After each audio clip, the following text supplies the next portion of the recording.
This is the Mickey Miles and More podcast, your one stop for information on Disney races, Disney vacations, Disney theme parks, and more. Now, here are your hosts for the Mickey Miles and More podcast, Michelle Scribner-McLean, Chris Eliopoulos, and Mike Scopa. Welcome back, Milers, to another wonderful episode here where we talk about all things Disney. I am your host, Chris Eliopoulos. With me today, as always, is Dr. Michelle Scribner-McLean. Welcome, Doctor. Welcome, Doctor. Welcome to you, Dr. Chris. How are you today? I'm a proctologist. All my patients are, never mind.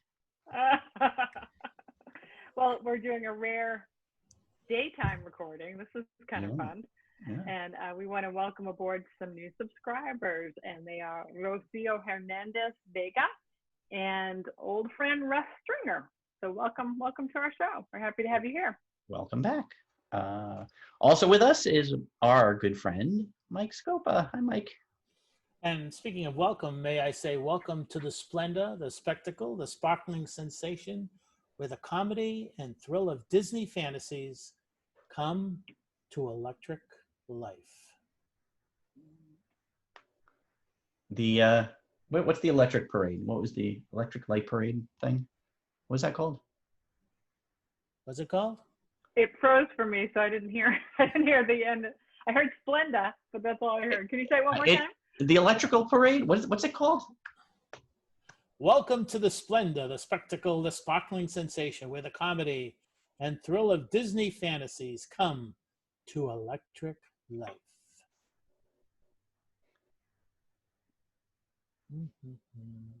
The Main Street Electrical Parade? No. Ooh, you were playing me. Interesting. I don't know. This feels like something we should know. Well, what if I said on this magic night? That wouldn't help. No, I just was laughing at your eyelashes, like you're trying to tell us. What if I said, and there are people out there who are yelling right now at Yes, I'm sure they are. I'm sure they are. They're saying, Chris and Michelle are so lame. What's wrong with them? Especially when Mike says shimmering, glimmering. Okay, go ahead. Just tell us before we make ourselves magic. look. I almost said that. I see. All right. Jiminy Cricket. Who? See, this is why the show works. It's because Michelle and I know are like pretend Disney fans, and Mike, you are like the Uber Disney fan. So Uber. We are the Lyft Disney. Yeah, right. The Lyft. You're the what is it? The minivan of. Not a mini fan, that's for sure. So, well, I am a mini fan, but mini fan. Yeah. The character, not the little. Right. He's a character.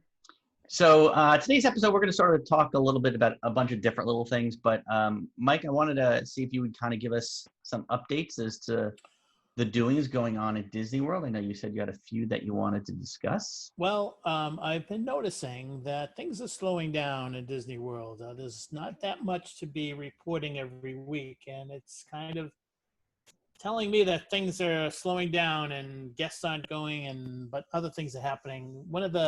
There are about 3 things that I think have happened since our last show that might be worth talking about. One thing is that I think the biggest news is that the Tangerine Cafe in Epcot's World Showcase has closed. And the reason why it's closed is that they're not getting enough people to visit the cafe. And it's weird because that means that there aren't that many people going to Epcot. And digging a little further, I'm finding out that most of the guests who are now brave enough to go to Orlando or go to Walt Disney World are going to the Magic Kingdom. Are they going to Disney's Hollywood Studios? In the Magic Kingdom, you have the classic rides. You've got the Crown Jewel. You've got the Cinderella Castle. You've got a whole bunch of things there. You don't have that legacy in Epcot Epcot does have a legacy, but not like the Magic Kingdom. Now let's turn to the studios where you've got some new attractions. You've got Toy Story Land. A lot of people have not been there. They've got Galaxy's Edge. You've got Minnie and Mickey's Runaway Railway. You've got a whole bunch of things there, and you've got a whole bunch of things in the Magic Kingdom. but you don't have that draw in Epcot. And so the decision was made to close the Tangerine Cafe. So I think that's big news, especially when you think about the taste of food and wine is going on in Epcot, and that's not bringing Oh yeah. people. Mhm. So I don't know what the numbers are, but my guess is that it's around 8,000 or 9,000. So we'll see. That to me was the biggest news of the week. There are a few other things. DVC had this special nighttime after hours event at Hollywood Studios. It was called DVC Moonlight Magic After Hours. They had a couple every month. They are canceling them. So maybe that means that there aren't that many DVC occupied rooms. Yeah. And I know this is in September. That was something that was interesting. And also, I would have thought that by now, maybe Blizzard Beach and Typhoon Lagoon would have opened, but they still remain closed. So the little things I'm hearing and seeing coming out of Florida makes me wonder what else is going on. So Interesting. that's the only three that I think are worth talking about right now. Did that any of these surprise you guys that they're doing this? That they're shutting, like, that the numbers are starting to? I mean, I kind of figured from the beginning it was going to be, the bloggers and all the people who do make their livings through the Disney parks, and I figured they'd run to the parks, but I don't know if that many true guests would go. But I didn't think that they'd start shutting things down so quickly. Did you think so? Well, Michelle, why don't you can go first. These times are so strange. I honestly, I can't say that I thought or I didn't think. Part of me expects everything to shut down all at once, just to completely shut down. So I guess I would say it doesn't surprise me. It doesn't surprise me. I kind of think that the powers that be down there saw this coming, and I'll tell you why. Why else would they do why would they make a special effort to bring a taste of food and wine this early, unless they had a feeling that the guests would migrate, go to well, I don't even know about the Animal Kingdom. They would go to the studios, they would go to the Magic Kingdom, but they wouldn't go to Epcot. You would think that Epcot would have been fine, but perhaps they thought they needed a draw. When you take away stage shows, when you take away, well, there aren't any parades, you take away things like fireworks, which is Epcot forever right now, and a few other things, maybe that has a bigger impact than we thought. And maybe perhaps they were worried about this, and now we know. So I don't know what this means. I don't know if they have set a cap of, let's say, 9,500 people or 10,000 people. And that, from what I've heard from an inside person in Disney who works there, says they know exactly what they need for people. And so far, so good. However, if they're not reaching that capacity that cap that they've put, let's say they have said, we need to bring in 9,500 people per day in Epcot, maybe that's not working. Here's the other thing that I think could be a key here, and that is that when we talked about the new reservation system and how they allow people to come in, you can't park hop anymore. And from what I used to think, most people would start off their morning Magic Kingdom, Animal Kingdom, Disney's Hollywood Studios. Come the afternoon, they sort of go. I always used to think that people would go to Epcot for their nighttime. Yeah. It's not happening. It's not happening. I always thought the best time for Epcot is at nighttime. I love the music that plays when the lights go down, and they or get go ready for dinner or walk around and have drinks. But if you're just going for dinner or having drinks, would you waste a park day? Yeah. A whole park day. And the other thing about this, and we all know this, and Michelle, when we were there in March, boy, did we saw this big time. It takes forever to leave Magic Kingdom and get to your car and get back to your resort. It just takes forever, unless you're on the monorail. If you're at the studios, if you're at the Animal Kingdom, if you're at Epcot, it's not that big of a deal. But Magic Kingdom is a big deal leaving at night. And so that could be why so many people, we always used to think of Epcot as having so many more guests at night than any other park. And I think it's true. It's not just capacity. It's just that there are more fun things to do at Epcot at night Yeah. than anywhere else. Yeah. It's definitely the place I like to go to at night. But yeah, and again, like Michelle said, it's like wasting your one day. Like there's other, people want to go to see Star Wars Land. They want to go, the Magic Kingdom to experience that. I think with fewer people, and again, we can't forget that the numbers have skyrocketed in Florida, which is probably scaring a lot of people off from going there. So, but you wonder if, now it's in Florida, schools are going back to school. Is that going to impact the numbers because the numbers are higher in the summer, right? So that might further impact what's going on. Yeah. What could also happen is that they may make a revision to the reservation system and say there are a limited number of slots that will allow you, our guest, to park hop from whatever park you're in the morning to Epcot only. And that can only happen from the 12 o'clock on or from 3 o'clock on. However, there are a limited number of slots. And that would be something that would have to be predetermined before that day. That could be something that's being discussed in some boardroom somewhere. Because if Epcot really has this problem, then they need to figure out what to do about it. Are we seeing anything with Animal Kingdom? Because I would think that'd be another park where Animal Kingdom, it's like it's fallen off the face of the earth. I have not heard anything about Animal Kingdom. I know that there are certain attractions that are not open. I don't think Kali River Rapids is open.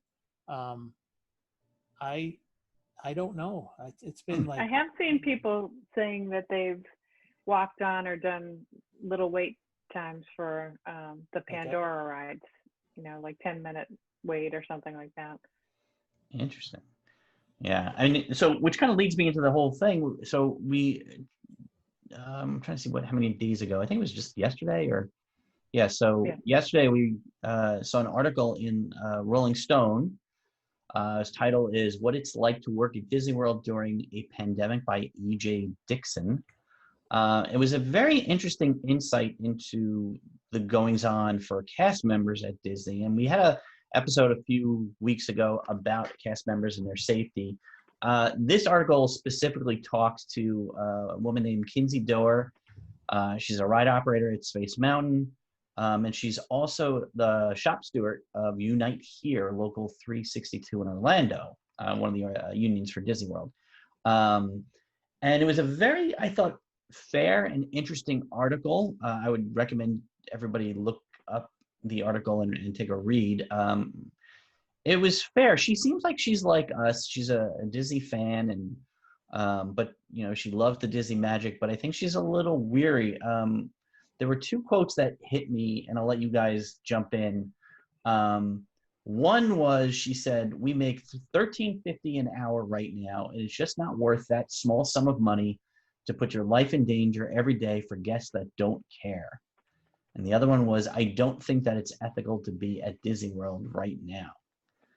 Michelle, my God, these are people who love Disney as much as we do, and she sounds like she's a little scared, but also needs to work, Yeah, I was very. So you sent me this article yesterday, and it's pretty in depth, and I was very struck by the woman's sincerity. Just as you said, I got the impression that this person really loves Disney, really wants to work, really wants to be there.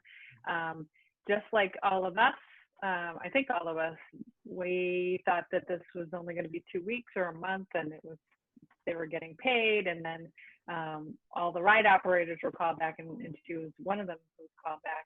And one of the things I liked about the article, because it really gave me an idea of what her day is like in terms of what she needs to do to make sure that she's safe, what Disney's doing, how the managers are checking their temperature. They have to check before they leave for the day and things like that. But then some other considerations, things that she worries about, people walking around with food, which, Disney has kind of stopped that from happening. But, saying, hey, I'm drinking so I can walk around without my mask, or refusing to put on their mask or not wearing it properly, and sort of an overview of what is her job? Is her job, running Space Mountain, loading people on safely, or now she has to kind of police them, and at what point does she need to stop? And then the overarching thing is, she doesn't feel safe. She doesn't feel safe being there, but she feels like she has to be there because it's her livelihood. So I thought it was really, really very much from the heart, and I really appreciated the person taking their time to talk about. It gave me a lot to think about. A lot of things I had thought about already, but I really was just sort of picturing the whole day and the stress that this must cause folks. Yeah. I mean, the other thing, Mike, I was thinking, she mentioned that the cast members aren't required to be tested at all.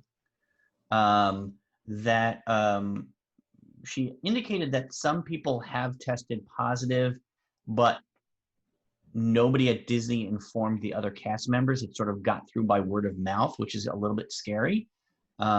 So I worry that there's stuff going on that we don't hear about. Contact tracing. I mean, it would seem like it was an opportunity to kind of follow the road to see where they were and who they were with and things like that.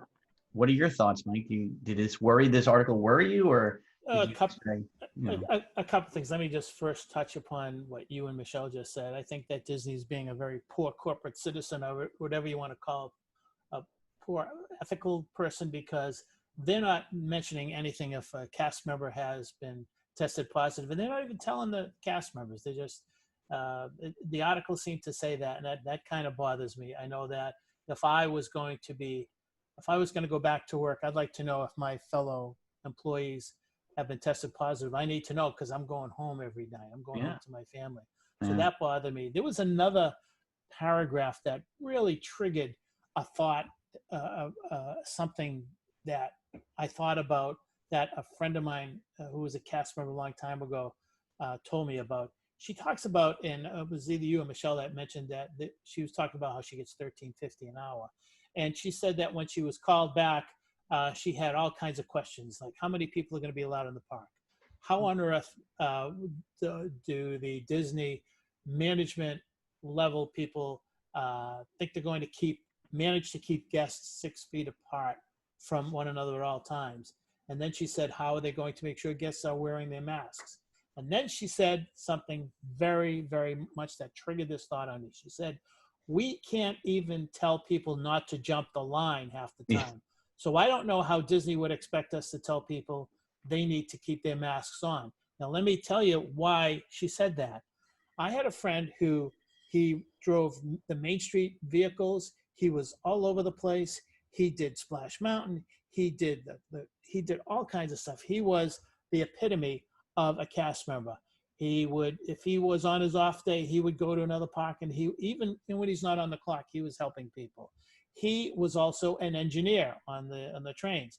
One time he was working on the trains, and you know how when you get on that train, the Walt Disney World Railroad, there is a cast member on the very last car, and that cast member will, say we're all, last. The conductor, all clear. Yeah. So that cast member is there for the guests to make sure that they ride that attraction very safely. Now, keep in mind that this person who I'm talking about was a cast member for 15, 20 years, almost a perfect record, always had commendations. People would say great things about him.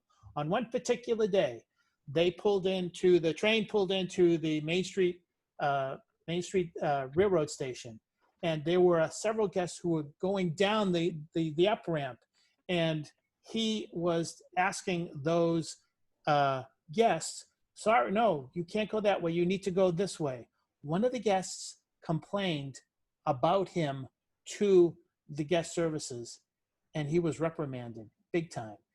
So what she's saying in this article carries a lot of weight. It's like, how can you expect me to tell you, keep 6 feet apart, keep your mask on, when you're afraid that you're going to lose your job because of that? So for $13.50, is it worth it? Well, right. I mean, and the problem is that they need that money because, they don't have any choice at this point. Disney came back, they pulled them off a furlough, and if they can either quit or, get fired or whatever, but, they don't make any money. They have no other choices. They need to pay their bills. They're not going to get unemployment unless they get fired. So, my niece works at Costco, and I know my son was working for a convenience store here in town too, and both of them were getting their base pay plus COVID pay. So they were getting a few more dollars an hour. Right. So is that not something that happens at Disney? I guess. I mean, it doesn't say in the article, but the way she made it sound was that was it. $13.50 was her hourly rate for at least her. But you've heard of that before too, Chris? I've heard other, so my son's friends, 3 of them work in a liquor store of all places. And the same thing, they said they get their regular pay plus they get COVID pay. So it'd be interesting to find out. I wish the article had found out about that if they were doing anything like that. Like it's like hazard pay, it's sort of like combat it's not very much, but it's a little more. But what's interesting too, Mike, was beside her talking about the Disney company and sort of being disappointed that they wanted to open up and bring people back, she was just as equally disappointed in the public for wanting to go back. She had said, I'm reading some of the article where she said, we see a lot of elderly guests, a lot of guests bringing newborn babies to the park, or people riding around on ECVs because they're older, and it's hard to look at them and think, well, they're probably putting their own lives at risk at this point as well as mine. It's just difficult to look at every single guest and think what made them come to this park today when Florida had 200 deaths a few days ago. Right? So Mike, are you feeling the same? Like, I know we've all kind of said we have no thought about going down there, but is she right to kind of look at guests and say, what are you doing? Well, she also talked about, Chris, that she has not heard about any guests being kicked out. Or testing positive, right? Right. So guests are told, she says, guests are told before they come in that if they're not wearing a mask the entire time, they'll be asked to leave. She says, I don't know if that's actually happened. Right. I haven't heard of any stories of guests actually getting kicked out. I don't know if it's actually being enforced. I couldn't say. And she says, guests get their way a lot at Disney. That's all I can say. So to your point, we don't know where these people are. And the word that keeps popping up in the back of my mind is asymptomatic. Yeah. We don't know. Yeah, she says that too. I will say though, on the other hand, I did send this article to a cast member friend who hasn't been called back yet, and she said her reports from her friends are that that they felt like Disney was doing a good job. So I just wanted to balance that off to say that this person obviously doesn't represent everybody's opinion, because there are cast members who feel very comfortable. Right. But I think it was a very compelling and detailed article about her concern. Yeah, I mean, there was like I said, there was a couple of little things like she did mention, well, it's interesting that we have to come back to work, but all of corporate Disney is still staying home. Right. Which is sort of like says, well, it's you guys can go and possibly get sick, but we're gonna stay home. And then she also called out the state government for not stepping in, because I guess if the governor had said we need to shut this down, like you said, Michelle, like I always think, and even as Mike was saying earlier, like being a good corporate citizen, like does Disney have an obligation, or do they not have an obligation to say, you know what, we, for the betterment and setting a good example, we should shut down? Do you think that's a thing they should be doing? I guess you could see it from many points of view. They may say they are the largest employer in Florida, definitely in Central Florida. Maybe they feel like they have an obligation to contribute to the local economy and because there's so many cottage industries around Disney. Maybe they're feeling like that's their responsibility. I think it comes down to profit. I really do. Yeah. I agree with her, and I'm glad that she called out the governor, because I agree that it needs to come from the top. And if the governor said it, they would shut down, and they wouldn't have any issues with shutting down. Well, like we heard that in Disneyland, right? So the governor in California said, nope, we're not opening up. But so Disneyland remains closed. She even said, so finally, Mike, before we keep going, finally she did say that probably the best case scenario is we're not going to see the feeling of safety there until after the new year, after there's a vaccine. We don't have to wear masks and stuff like that. From what you're reading, do you feel like they're going to stay open through the new year, or is there going to be a shutdown at some point? That's the $1 million question, Chris. There are, I mean, a lot can happen in 6 months. I think that as we get further and further into August and September, we will be hearing announcements. Specifically, I don't expect that the candlelight processional will be happening. I don't expect that Mickey's Very Merry Christmas Party will be happening. I think that the marathon weekend in January is going to be canceled. And the reason why I say that is that I don't see this stopping right now. I mean, we have been watching over the last 2 months. People are just not, I mean, I saw yesterday a report, only 55% of people in the United States are wearing masks, washing their hands, sanitizing, doing all kinds of stuff, keeping distance. So if that continues, then I don't see anything happening over the next 6 months. And the other thing that is just around the corner, and it's true, you've got children going back to school in some states, you've got colleges bringing their students back. To me, that those are going to be semi super spreaders, and that could make things stay at the level that they are. So I don't see things improving, Chris. I see a strong possibility of maybe closing, but I would not be surprised if we see this cap of 9,000 to 10,000 on the parks between now and the end of the year, and possibly through the spring.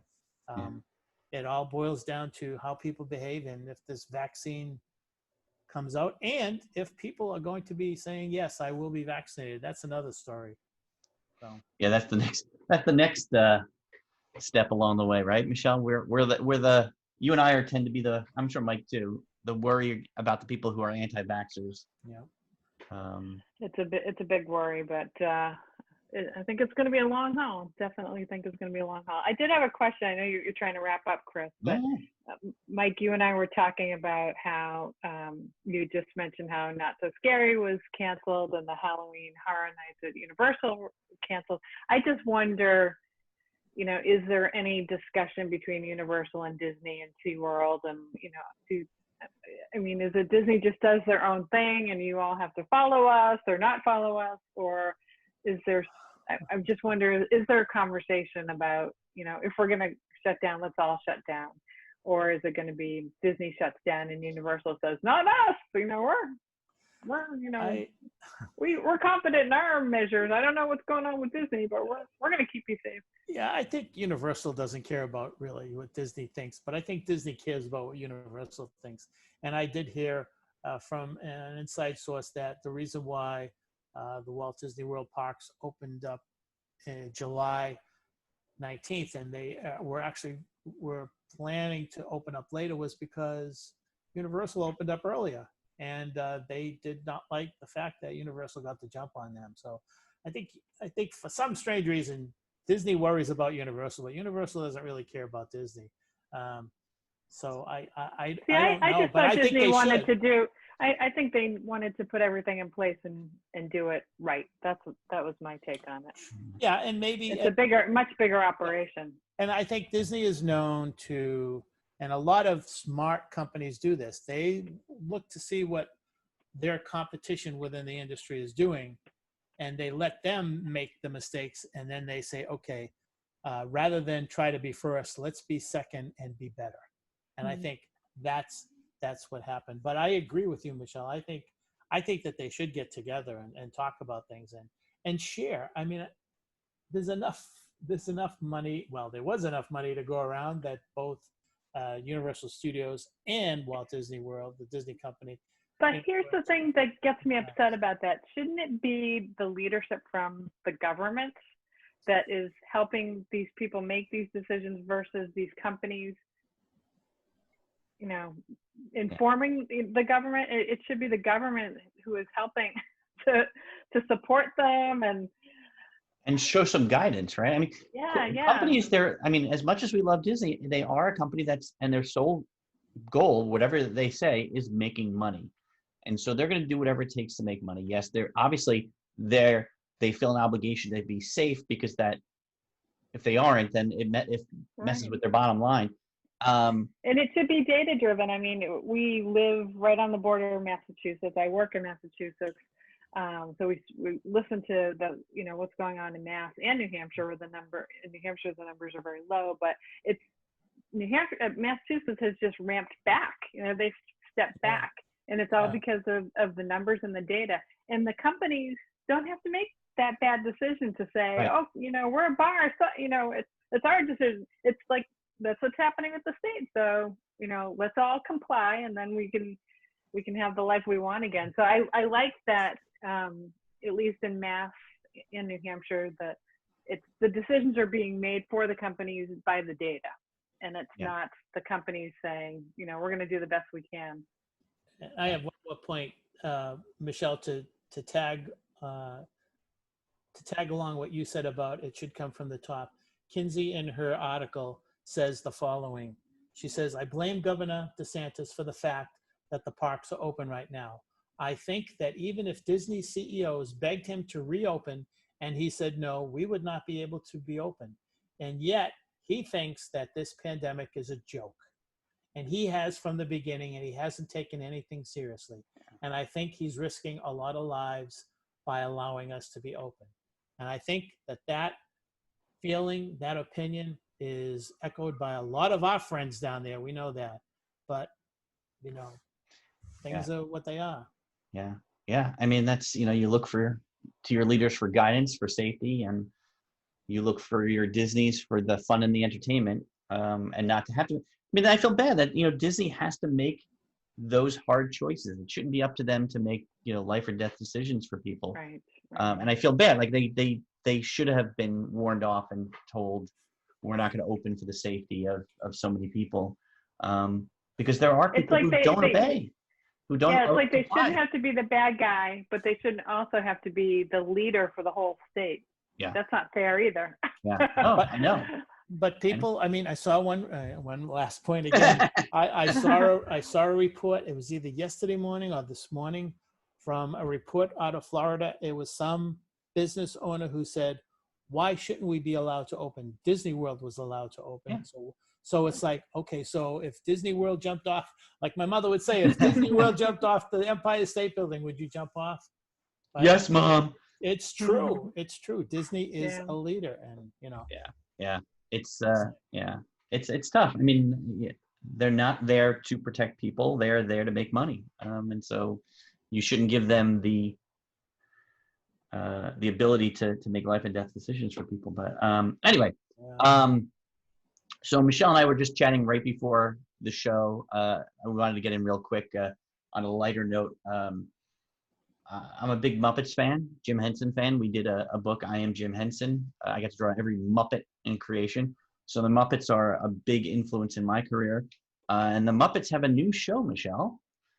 The Muppets now. It's I don't know what would you call the format? It's sort of a mishmash of little comedy vignettes or something. Vignettes, yeah. The way I took it is, so the Muppet Show, or the original Muppet Show, was sort of a parody of variety shows, and I think this one is a parody of internet culture. Right. Yeah. So it's okay, because they're sort of downloading little clips from the internet. Yeah. Right. There was the interview with RuPaul. Yes, they interviewed RuPaul. That was hysterical. So Kermit is interviewing RuPaul, and different people are coming in and interrupting different characters, The interaction with Miss Piggy just had me doubled over laughing. It was so What was funny. the other guy's name? Ted or something like that? What was the? Yeah, Ted, the super fan. It was he was answering RuPaul's questions. Yeah. Like how many sisters do you have? What was funny about that is I found the newer characters that aren't the, I don't know if you'd call them the Fab Five, but the bigger name Muppets. I found like Miss Piggy's assistant in that segment was hysterical. Some kind of a monster, yeah. Yeah. I've seen him before. I was trying to figure out what type of animal that is. I just think he's a creature, monster of some sort. Yeah. He with a British accent, and he gives her attitude. I will say, I think I found the ad-lib stuff, like, the RuPaul stuff where it just was going with no editing and no pre-scripted stuff. I thought that was some of the best. It looks to me like RuPaul didn't know who was going to be coming in the room. Right. Like he was like, "Oh, Miss Piggy, let's go to lunch." Yeah. Right. It was very spontaneous and very, very fun. I enjoyed those the most. My least favorite was sort of the photo bombing. Yeah. That was a little characteristic of Kermit. Yeah. Michelle pointed that out. Yeah. Yeah. Right. But I thought it was a good first. Is the second episode out yet? I think I got something. I signed up on Twitter, and I think they tagged me today that said something like the second episode is out. Yeah. So I enjoyed the first episode so far, but Mike, I saw a trailer. I liked it. There was a trailer with Beaker. There was a little vignette with Beaker. I can't wait to see that because that was making me laugh. I know him and Professor Honeydew are like my favorites. I just get a kick out of them. Me too. Mike, you liked it too, though, right? Yeah, I think that the dialogue. I'll tell you, it was almost as if everything was spontaneous, and it was done really well. I think that if it's too scripted, it's not going to be funny. But sometimes the ad-libbing, I think, is just priceless, and I think that the magic of the Muppets is always going to be with us. Yeah, the performers are absolutely amazing on off the cuff, witty remarks. They catch the professional actors off. It's like when they used to work with kids on Sesame Street, and you never knew what a kid was going to say, but they always had a great comeback. Yeah, it was always great. So like I'm actually looking, like I was saying before, this is the first Muppets show, event, movie, whatever, in the last few years that actually felt pretty close to the original TV show. I mean, the only thing they really missed was musical numbers, but I think that's the staple of a variety show, whereas internet culture is more this kind of stuff. So I thought it was a brilliant move, and I really enjoyed it. I hope to see more. So. Ooh! I want to say something else. I know we're running long, but I want to say something else. All right, something else that got me this week that really got under my skin. I pay for Hulu, I pay for Netflix, I pay for HBO, and now I pay for Disney Plus. I'm happy to do it. I don't want to pay an extra $30 to see Mulan. I don't think that's fair. I don't think that's fair. I mean, I would rather that they hold off and show it in the theaters, but how much are they charging? $30. But if you went to the movie theater, you pay like $10 or $11, right? Yeah, I guess they're saying the whole family is going, but to me, it's a can of worms that it's not like this is a special event. I don't know. I think it's so. Is it now that every new Pixar movie that comes out we're gonna have to pay? I don't like it. It really was. They either should have released it like they did Hamilton, or they should have just waited. Right. So, sorry, I remembered that I wanted to talk about that because. Right. I agree. So, yeah, no, it seems like a little bit of a slap in the face. I mean, I totally know they need to get their money back for this thing, but it seems like an odd choice. Like I said, nobody knows what to do at this point, right? I mean, that Trolls movie they just released online, like you could, if I wanted to buy, I would buy Mulan. I would buy if I enjoyed the movie. I would buy it on iTunes or whatever the format, but anyway. But all right, like you said, it's a way to get more memberships, just like Hamilton was. It's like a pay-per-view. Yeah, they're going to get the money on the back. Mulan's on there? Yeah, like, oh, yeah, let's sign up. That's awesome. I mean, even if you wanted to do a fun thing to do, like, so a lot of people are missing appointment television. You watch it all at a certain time, a show or a movie. Like, I think it would be fun if they sort of released it on Disney for whatever, $3, right? But then you have like an online event where they'll tweet out through the movie, facts or something like that to make us all engage. But for $30, it's like, well, I'll just buy the movie. Normally the iTunes downloads are like, what, $16.99? Right. So it's not, right. not making a lot of sense there. Did not sit well with me. Did not sit well. Yeah, but so on that note, we're gonna we have a little conversation about where we're going. So we've done this experiment for now how many weeks? Maybe 2 months now, somewhere in that neck of the woods. 2 or 3. Yep. And we've been steadily growing, but we've been hearing a lot of people saying they miss the podcast. They miss being able to hear us in the car or on a run or when they're making their dinner in the kitchen. And this format has sort of pushed them off a little bit in that ability. So we're thinking, Michelle, that we might turn this back into a podcast. You think it's a good idea, or are we just being silly? No, I think we talked about the way that we listen to things, and I know you and I and Mike too like to listen to podcasts a lot. And I think that we could do podcasts. Now, have you heard about podcasts? We could do podcasts and release them on iTunes the way we did, and then every once in a while we'll come back and do video. Maybe some live shows would be fun. Yeah, Mike. I agree with everything that's been said. I think that when I feel like listening to a podcast, I want to listen to a podcast. I don't need to see these people who are talking.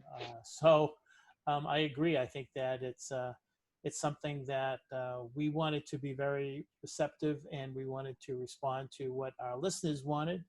And so what we're going to do is we're going to do whatever we can to meet their needs. Yeah. I mean, the thought was, we could add some video to this because it's kind of boring staring at people talking all the time. But, I figured that it's really the content. So I think we're going to go back. It's going to be probably in our Mickey Miles and More feed. I don't know yet. If you want, go to our Facebook page or on Twitter, and we'll start to make announcements when things are coming out. The format's going to be pretty much the same. We're going to basically, because the parks are closed, it's kind of hard to come up with a lot to talk about other than the negative stuff. So we're going to try to talk about things in a natural conversation like we have. And if you want to be a part of that conversation where you get to listen in without, getting a say until afterward, we'd love to have you join us.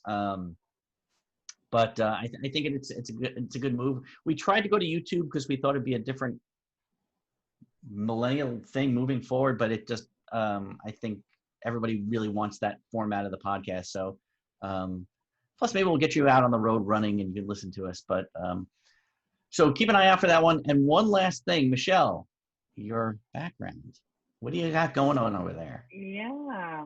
See, I think you have to lean one way or the other because I think what your head is blind. Imagine Mike sitting in that chair, and I guess that'll give you an idea. With the white hair. Yeah, look up right over there. Yeah. There's a balloon above my head that's an idea. Well, that we won't have to do on the podcast anymore, so we don't have to worry about the backgrounds. But the quotes will remain. So we hope you'll join us over there starting soon. We're going to get everything lined up and ready to go. So on behalf of Michelle Scribbling and Mike Scopo, we'll see you back on the podcast.